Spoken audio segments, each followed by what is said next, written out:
Dear students, BSc first year calculus की इस कक्षा में आपका स्वागत है। मैं doctor Neelmani Gupta, associate professor, government Dungar college, Bikaner, Rajasthan. Curvature chapter के पिछले लेक्चर में हमने radius of curvature for polar curves यानी ध्रुवीय वक्रों की वक्रता त्रिज्या के बारे में अध्ययन किया था। आज हम coordinates of centre of curvature यानी वक्रता केंद्र के निर्देशांक से प्रारंभ करेंगे। मान लेते हैं कि कर्व की समीकरण है y = fx। उस पर कोई बिंदु P ले लेते हैं। मान लेते हैं ये वक्रता वृत्त को रिप्रेजेंट कर रहा है। C वक्रता केंद्र है, CP वक्रता त्रिज्या है। C वक्रता केंद्र के निर्देशांक हम x बार y बार मान लेते हैं और वक्रता त्रिज्या सिंबॉलिकली रो होती है, तो यहाँ हम CP को रो रख रहे हैं। अब P के निर्देशांक x y हैं, ये हमारी x एक्सिस y एक्सिस है। P से और C से दो लंब डाल रहे हैं जो कि x अक्ष पर L और M बिंदु पर मिलते हैं। P पर जो स्पर्श रेखा है वो T बिंदु पर मिल रही है और स्पर्श रेखा x अक्ष के साथ क्षैतिज कोण बना रही है। P से एक लंब इस CL पर भी डालते हैं जो कि R बिंदु पर मिलती है। तो हमें गणना करनी है वक्रता केंद्र के निर्देशांक यानी x बार और y बार की। तो x बार से प्रारंभ करते हैं। तो चित्रानुसार x बार की वैल्यू हुई OL के बराबर। OL को हम लिख सकते हैं OM - LM। LM और RP बराबर है, इसलिए हमारे पास x बार की वैल्यू हुई OM - RP। अब OM की वैल्यू हुई x के बराबर क्योंकि P के निर्देशांक x y हैं, तो OM यानी x और RP के लिए हम इस त्रिभुज CRP का उपयोग करेंगे। तो अगर ये एंगल क्षैतिज है तो ये एंगल भी क्षैतिज होगा, अल्टरनेट एंगल यानी एकांतर कोण। और ये स्पर्श रेखा और ये अभिलंब 90 डिग्री पर है, तो ये क्षैतिज है, तो ये कोण 90 माइनस क्षैतिज होगा। ये कोण 90 माइनस क्षैतिज है और ये 90 है, तो फिर ये कोण क्षैतिज होगा। तो इस तरह हमारे पास एंगल PCR जो है वो क्षैतिज के बराबर है। तो त्रिभुज PCR से हमारे पास RP की वैल्यू हो जाएगी रो साइन क्षैतिज। ये वैल्यू हम यहाँ रखेंगे। तो x बार की वैल्यू हुई x - रो साइन क्षैतिज। अब रो की वैल्यू हम पढ़ चुके हैं जो कि होती है 1 + dy/dx whole square ⁵ 3/2 upon d2y/dx2 और साइन क्षैतिज एज इट इज़। यहाँ हम सिंबॉलिकली dy/dx को y1 और d2y/dx2 को y2 से रिप्लेस करें तो हमारे पास x बार की वैल्यू है x - 1 + y1² ⁵ 3/2 upon y2।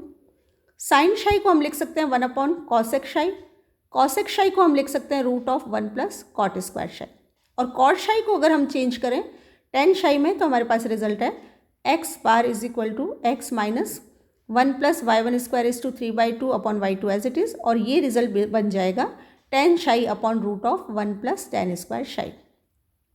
tan क्षैतिज dy/dx के बराबर होता है, इसलिए tan क्षैतिज को y1 से रिप्लेस करने पर हमारे पास है x bar = x - 1 + y1² ⁵ 3/2 upon y2 into y1 upon √1 + y1²।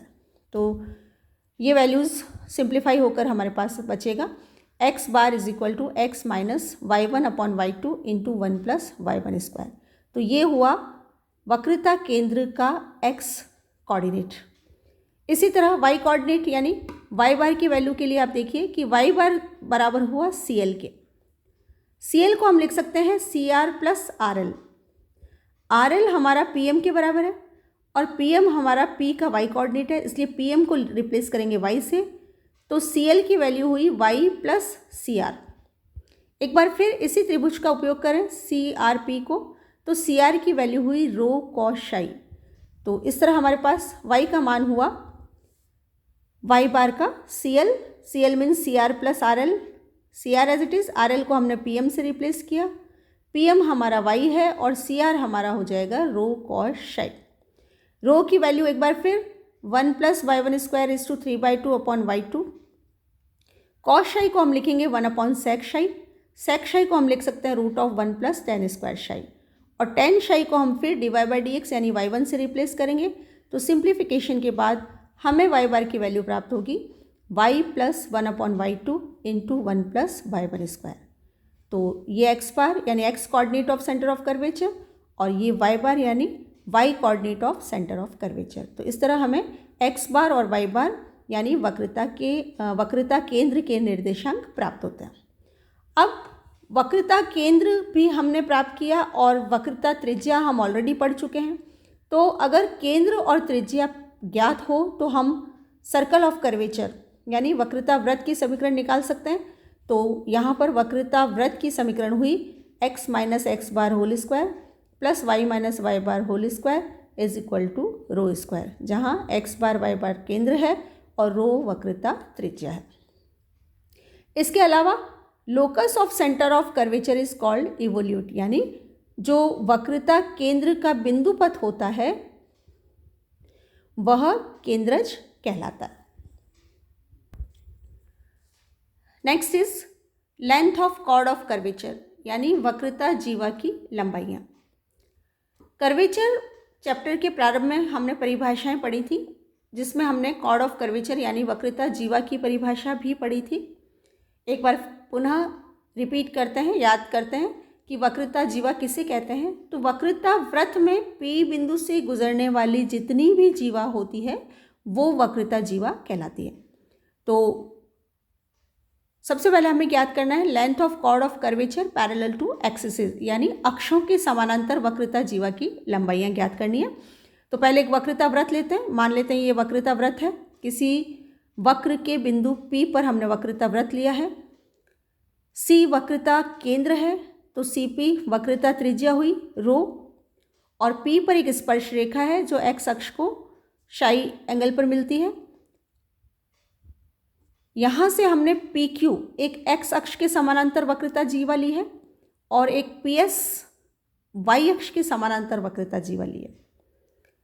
तो अगर हम QR को मिला दें तो ये सेमी सर्कल में बनने वाला कोण हुआ 90 डिग्री होगा, और ये शाई है तो ये ऑल्टरनेट एंगल शाई हुआ, ये शाई है तो ये 90 - शाई हुआ, और ये 90 - शाई है, ये 90 है तो फिर ये शाई हुआ।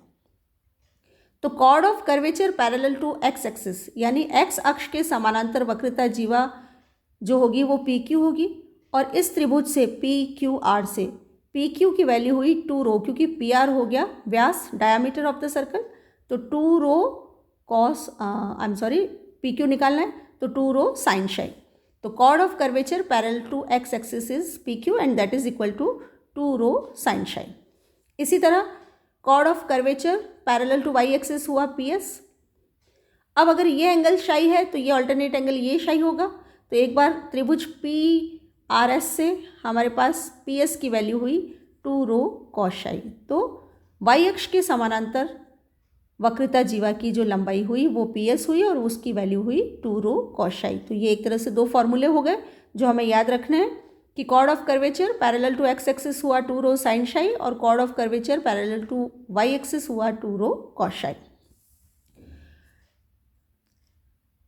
इसी में length of chord of curvature passing through the pole and perpendicular to the radius vector, अर्थात ध्रुव से गुजरने वाली तथा ध्रुवांतर रेखा के लंबवत वक्रता जीवा की लंबाई। तो एक बार फिर एक वक्रता वृत्त लेते हैं किसी कर्व के बिंदु P पर। PR उसकी डायामीटर है, यानी C अगर वक्रता केंद्र कहें तो CP वक्रता त्रिज्या हुई। अब हमें वक्रता जीवा लेनी है ध्रुव से गुजरने वाली, तो हम O मान लेते हैं ध्रुव है हमारा पोल, और OP को मिलाएं तो ये जो PQ होगी ये होगी वक्रता जीवा थ्रू पोल, क्योंकि इसको आगे बढ़ाने से ये ध्रुव से गुजरती है, इसलिए PQ को हम कहेंगे ध्रुव से गुजरने वाली वक्रता जीवा। और OP जो लाइन है इसके लंबवत PS है, तो ये PS जो होगी वो होगी ध्रुवांतर रेखा के लंबवत वक्रता जीवा। तो हमें एक तो PQ ज्ञात करनी है, एक PS ज्ञात करनी है। तो सबसे पहले OP ध्रुवांतर रेखा है और P पर ये स्पर्श रेखा है, और हम पढ़ चुके हैं कि ध्रुवांतर रेखा और स्पर्श रेखा के बीच बनने वाला कोण फाई होता है। तो ये एंगल हो गया फाई। ये एंगल 90 डिग्री, क्योंकि P Q R semi circle में बनने वाला कोण है और सेमी सर्कल में बनने वाला कोण 90 डिग्री होता है। तो ये 90 है, तो ये एंगल हुआ फाई। क्योंकि स्पर्श रेखा और पी आर दोनों लंबवत हैं, तो ये एंगल फाई होगा, तो ये 90 माइनस फाई होगा। ये 90 माइनस फाई है, ये 90 है, तो फिर ये एंगल फाई होगा। तो त्रिभुज पी क्यू आर से हम देखते हैं कि chord of curvature through pole यानी पी क्यू जो होगा वो होगा 2 रो साइन फाई। तो ध्रुव से गुजरने वाली वक्रता जीवा की लंबाई पी क्यू है और पी क्यू का मान यहाँ पर है 2 रो साइन फाई। इसी तरह chord of curvature perpendicular to radius vector is P S. और एक बार फिर, अगर ये फाई है तो ये 90 माइनस फाई होगा, ये 90 माइनस फाई है तो ये फाई होगा, क्योंकि ये रेखा ध्रुवांतर रेखा और पी एस लंबवत है, तो ये फाई हुआ। तो अब हम त्रिभुज पी एस आर लेते हैं और मुझे निकालना है पी एस। तो इस त्रिभुज से पी एस का मान हुआ 2 रो कॉस फाई। तो ये भी एक तरह से दो फॉर्मूले हुए जो हमें याद रखना है। तो ध्रुव से गुजरने वाली वक्रता जीवा की लंबाई 2 रो साइन फाई और ध्रुवांतर रेखा के लंबवत वक्रता त्रिज्या की लंबाई 2 रो कॉस फाई। तो ये कुछ आर्टिकल्स थे। अब इन पे बेस्ड हम कुछ क्वेश्चंस डिस्कस करते हैं। पहले कुछ एग्जाम्पल्स। तो एग्जाम्पल फर्स्ट है, show that the circle of curvature at the origin of the parabola y is equal to m x plus x square by a is x square plus y square is equal to a into a plus m square, that is 1 plus m square into y minus m x. मतलब हमें एक parabola curve दिया हुआ है और हमें मूल बिंदु पर वक्रता वृत्त निकालना है और उस वक्रता वृत्त की समीकरण यह होती है, यह हमें सिद्ध करना है। तो यहाँ कर्व दिया हुआ है y is equal to m x plus x square by a. अब वक्रता वृत्त के लिए हमें दो चीज़ें चाहिए, एक तो वक्रता केंद्र और एक वक्रता त्रिज्या। तो वक्रता वृत्त और वक्रता केंद्र और वक्रता त्रिज्या दोनों के लिए हमें dy बाई डी एक्स की ज़रूरत है। तो पहले इसको डिफ्रेंशिएट करते हैं। तो differentiating the given curve with respect to x we get dy by d x. dy by d x को सिम्बॉलिकली हम y1 कहेंगे। तो dy by d x equal to y1 is equal to, और जब हम इसको डिफ्रेंशिएट करेंगे तो हमारे पास है m प्लस 2x बाई ए। हमें सर्कल ऑफ कर्वेचर मूल बिंदु पर पूछा है, इसलिए dy बाई डी एक्स का मान 0 0 पर जब हम निकालेंगे तो हमें इसका मान प्राप्त होगा m। एक बार और x के रिस्पेक्ट में डिफ्रेंशिएट करेंगे तो d2y by d x two, that is symbolically y2 is equal to 2 by a, और इसका 0 0 पर मान भी 2 बाई ए ही होगा। तो अब हम सेंटर ऑफ कर्वेचर की बात करें जिसके कोऑर्डिनेट्स हैं x bar and y bar. तो पहले x बार निकालते हैं। x bar is equal to x minus y1 upon y2 into 1 plus y1 square. ये फॉर्मूला अभी अभी हमने डिस्कस किया है। यहाँ पर हमें x, y1 और y2 के मान रखना है। हमें वक्रता केंद्र मूल बिंदु पर पूछा है, इसलिए x का मान हुआ 0, y1 की वैल्यू है m और y2 की वैल्यू है 2 बाई ए। तो जब ये मान हम यहाँ रखेंगे तो x बार का मान हुआ 0 minus m by a into 1 plus m square. तो x bar is equal to minus m by a into 1 plus m square, इसको हम समीकरण नंबर 1 मान लेते हैं। इसी तरह y बार की वैल्यू है y plus 1 upon y2 into 1 plus y1 square के बराबर, और जब y और y1 और y2 के मान जब हम यहाँ रखेंगे तो हमारे पास है 0 plus a by 2 into 1 plus m square. इस तरह y बार की वैल्यू हुई a by 2 into 1 plus m square, इसको हम समीकरण नंबर 2 मान लेते हैं। इसके अलावा रेडियस ऑफ कर्वेचर यानी रो का सूत्र है 1 plus y1 square is to 3 by 2 upon y2। यहाँ एक बार फिर y1 और y2 के मान रखेंगे तो radius of curvature at origin हमें मिलेगा a by 2 into 1 plus m square is to 3 by 2, और इसको हम समीकरण नंबर 3 मान लेते हैं। तो समीकरण 1 और 2 से वक्रता केंद्र और समीकरण 3 से वक्रता त्रिज्या हमें प्राप्त हुई, और ये मान जब हम सर्कल ऑफ कर्वेचर की समीकरण यानी x minus x bar whole square plus y minus y bar whole square is equal to rho square में रखेंगे तो हमारे पास है x plus m a by 2 into 1 plus m square whole square plus y minus a by 2 into 1 plus m square whole square is equal to a square by 4 into 1+m² whole cube. इसको थोड़ा simplify करते हैं, पहले whole squares को खोल लेते हैं। तो होल स्क्वायर को खोलने पर हमारे पास है x² + m² a² / 4 1+m² whole square plus max into 1+m² plus y² - ay into 1+m² plus a² / 4 1+m² whole square is equal to a² / 4 1+m² is to 3। x² + y² as it is. जो x और y की दो terms हैं इनमें से हम a of 1+m² common लेंगे तो हमारे पास है mx - y, और रिमेनिंग जो दो टर्म्स हैं इनमें हमारे पास a² / 4 1+m² whole square common आ जाएगा। तो यहाँ से बचेगा 1 और यहाँ से बचेगा 1+m², 1 और यहाँ से m², तो ये रिजल्ट हुआ 1+m²। और right side as it is a² / 4 into 1+m² whole cube. तो ये टर्म और ये टर्म कैंसिल हो जाएगी, और यहाँ से जब हम माइनस कॉमन लेते हुए इस टर्म को इधर भेजेंगे तो हमारे पास रिजल्ट बचेगा x² + y² is equal to y - mx into a of 1+m²। और यही हमारी required equation of circle of curvature है और यही हमें सिद्ध करना था। अगला एग्जाम्पल है, in the curve y is equal to a log of sec of x by a prove that the chord of curvature parallel to the axis of y is of constant length. हमें curve दिया हुआ है और हमें ये सिद्ध करना है कि y अक्ष के समानांतर वक्रता जीवा की लंबाई अचर होती है। तो कर्व की समीकरण है y is equal to a log of sec x by a। तो पहले हम dy by dx निकालते हैं। तो differentiating this curve with respect to x we get dy by dx is equal to a into 1/sec of x by a, ये हुआ log का। फिर sec x by a का होगा sec x by a tan x by a, और x by a का हुआ 1/a। तो इस तरह ये डिफ्रेंशिएशन हुआ और सिंप्लीफिकेशन के बाद हमें मिलता है tan x by a। dy by dx tan psi होता है, तो tan psi is equal to tan x by a, इसका मतलब हमारे पास है psi is equal to x by a, और इसको हम समीकरण नंबर 1 मान लेते हैं। एक बार फिर डिफ्रेंशिएट करते हैं तो d2y by dx2 की वैल्यू है हमारे पास 1/a tan x by a का differentiation 1/a sec² x by a।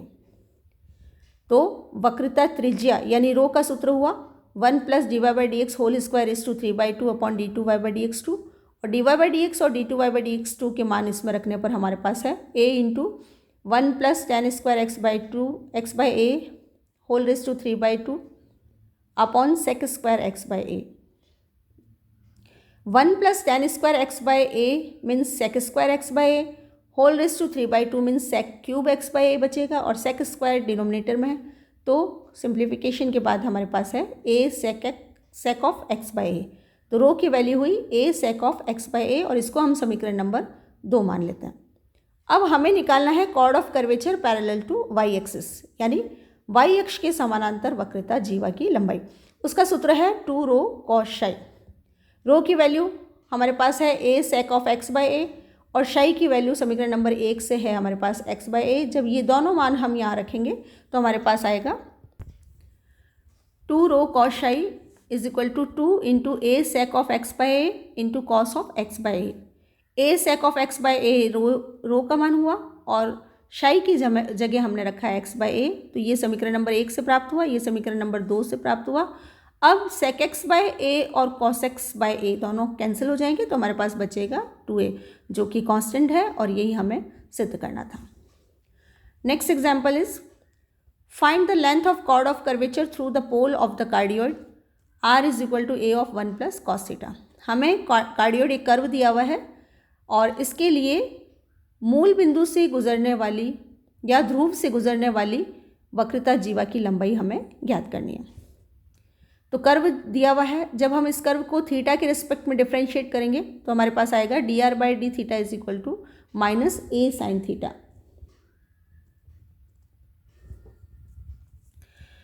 अब tan phi का सूत्र होता है r d theta by d r. यहाँ पर r का मान और dr by d थीटा का मान रखेंगे तो हमारे पास है -a of 1 + cos theta upon a of sin theta. Half angle पर में चेंज करने पर हमें मिलता है -cot थीटा बाई 2। तो tan phi is equal to -cot theta by 2 means phi is equal to π/2 + theta by 2। इसको हम समीकरण नंबर 1 मान लेते हैं। अब p is equal to r sin phi होता है, और phi का मान हम यहाँ रखेंगे तो हमारे पास है r cos थीटा बाई 2। इसके अलावा जो दी हुई समीकरण थी r is equal to a of 1 plus cos theta, इसको अगर हम हाफ एंगल में खोलें तो हमारे पास r का मान है 2a cos square theta by 2। इससे हमें कॉस थीटा बाई 2 की वैल्यू प्राप्त होती है root of r by 2a। ये कॉस थीटा बाई 2 की वैल्यू जब हम p में रखेंगे तो p का मान होगा p is equal to r into root of r by 2a, यानी 1/√2a r इज टू 3/2।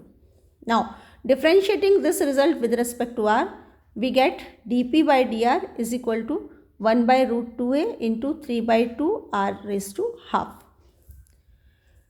वक्रता त्रिज्या रो का सूत्र होता है पैडल फॉर्म में r dr by dp, क्योंकि हमने p और r के बीच संबंध ज्ञात किया था, तो इसलिए यहाँ वक्रता त्रिज्या का सूत्र r dr by dp लगेगा। तो dr by dp का मान हम रखेंगे तो हमारे पास रो का मान है r into 2√2a upon 3√r, यानी 2/3 रूट ऑफ 2ar। इसको हम समीकरण नंबर 2 मान लेते हैं। अब length of chord of curvature through pole, यानी ध्रुव से गुजरने वाली वक्रता जीवा की लंबाई का सूत्र होता है 2 रो साइन फाई। रो हम समीकरण नंबर 2 से और फाई का मान समीकरण नंबर 1 से जब हम इसमें रखेंगे तो हमारे पास है 2 into 2/3 root of 2ar sine of π/2 plus θ/2, और this length 2 rho sine phi is equal to 4/3 root of 2ar into cos θ/2। Cos θ/2 की वैल्यू हमने निकाली थी रूट ऑफ r/2a, ये वैल्यू कॉस θ/2 की यहाँ रखेंगे तो हमारे पास है 4/3 root of 2ar into root of r/2a, that becomes 4/3r। तो यहाँ पर ध्रुव से गुजरने वाली वक्रता जीवा की लंबाई प्राप्त हुई 4/3r। ये हमारा उत्तर हुआ। अगला एग्जाम्पल है, show that the chord of curvature through the pole for the curve p is equal to f r is to f r upon f dash r. p is equal to f r एक pedal curve दिया हुआ है हमें, और हमें ये सिद्ध करना है कि इस कर्व के लिए ध्रुव से गुजरने वाली वक्रता जीवा जो होगी वो 2fr upon f dash are के बराबर होगी। तो पैडल कर्व्स के लिए हमारे पास सूत्र है p is equal to r sine phi, इसको हम समीकरण नंबर 1 मान लेते हैं, और वक्रता त्रिज्या का सूत्र है rho is equal to r dr by dp, इसको हम समीकरण नंबर 2 मान लेते हैं। अब मूल ध्रुव से गुजरने वाली वक्रता जीवा की लंबाई होती है 2 रो साइन फाई, तो ये मान 1 नंबर और 2 नंबर से जब हम यहाँ रखेंगे तो हमारे पास है 2 into r dr by dp, ये रो का मान हो गया, और साइन फाई की वैल्यू समीकरण नंबर 1 से हो गई p बाय r। इसको हम यूँ लिख सकते हैं 2 into p d r by d p, और d r by d p को हम डिनोमिनेटर में भेजें तो ये हो जाएगा 2p into 1 upon D P by d are. अब p हमें दिया हुआ है एफ आर, तो p की वैल्यू हो गई एफ आर और D P by d are हो गया एफ डैश आर। तो इस तरह ध्रुव से गुजरने वाली वक्रता जीवा का सूत्र हो गया 2fr upon f dash are. यही हमें सिद्ध करना था। Thank you.